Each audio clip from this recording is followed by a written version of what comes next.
everybody, welcome to your Thursday Quick Tip. Today's tip is all about keeping things where you need them, and sometimes that means you have more than one. For me, one of the things I have more than one of that I use in more than one place is measuring cups. You might not have thought of that, and you might wonder where I use measuring cups, so let me tell you.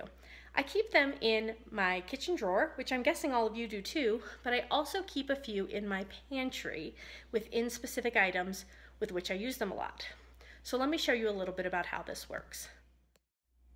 This is my kitchen utility drawer, and as you can imagine, it's where I keep all those utensils that I use for cooking, like can openers and vegetable peelers, but it's also where I keep measuring cups, and as you can see back there, measuring spoons.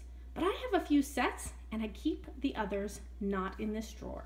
So let me show you where those are. Here's my pantry, or at least part of it, and one of the things you can see that I do is I keep my dry goods in containers. So flour, sugar, powdered sugar, rice, Bisquick, the things we use a lot of, and the things that come in containers that quite frankly are not very stackable and kind of messy when you'll go to use them. So I'm gonna pull out the rice and the flour and show you exactly what I keep in them for my measuring cups. All right, so rice and flour. As you can see, there are some cups sticking out of each of them, and these live in here almost all the time unless they're being washed, which I do occasionally. In the flour, I keep a half cup measuring cup. So this half cup, I almost never use it to actually measure half a cup. What I use it for is dusting cutting boards or flouring and greasing pans.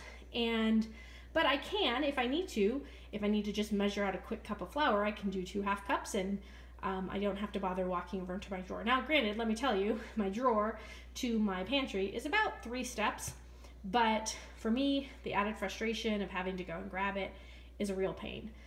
In the rice, I keep not a regular measuring cup, but this one that is specifically made to measure the rice for my rice cooker. So I know that 3 of these is the right amount for the amount of rice we normally cook for a meal for our family and leftovers. Now, I used to keep this in the drawer, and what I found is that every time I needed rice, I would go get it, and then eventually I thought, why do I keep this in the drawer? I don't use it for anything except rice. So now I just keep it in the rice container, and when I pull out my rice cooker and I pull out my rice, I don't have to get anything else out except this. So it's a quick and easy way for me to save, honestly, just a couple of seconds, but really what it saves me is frustration. So there you have it. Often being organized means decluttering, but occasionally being organized means keeping more than one of something, but keeping them right where you need them, when you need them, every time. Have a great day. Hope it's delightful.